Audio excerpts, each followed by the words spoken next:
یہ بھی سیرت کا ایک نقطہ نوٹ کر کے اٹھیے، شخصی اعتبار سے، انفرادی اعتبار سے حضور پر سب سے بڑی آزمائش، سب سے بڑی سختی یوم طائف ہے،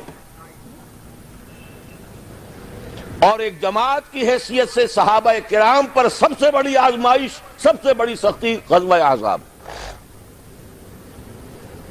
اور ان دونوں کے بعد ہی پھر ٹیبلز ور ٹرنڈ۔ یہ طائفی کی سختی تھی جس کے بعد خصوصی حفاظت محمد الرسول اللہ کو ملی ہے صلی اللہ علیہ وسلم۔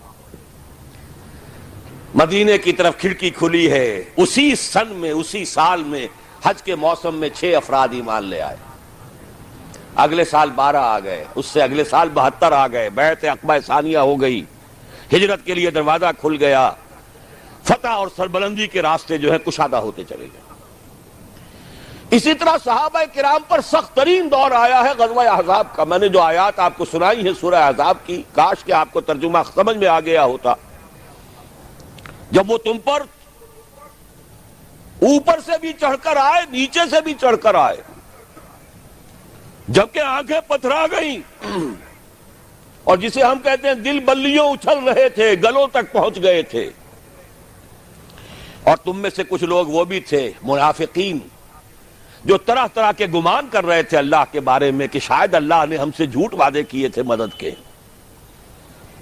تظنون باللہ الظنون ہنالک ابتلی المؤمنون وزلزلوا زلزالا شدیدا۔ یہ وہ وقت تھا جب کہ اہل ایمان کی پوری آزمائش ہو گئی اور وہ ہلا مارے گئے۔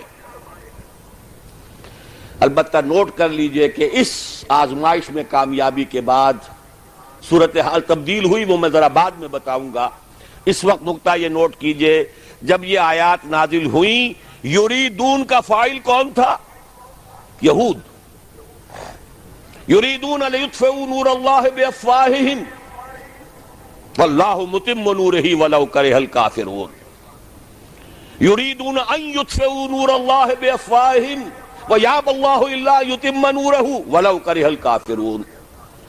اب اگلی آیت پر آئیے، هو الذی ارسل رسولہ بالہدی ودین الحق لیظہرہ علی الدین کلہ ولو کرہ المشرکون۔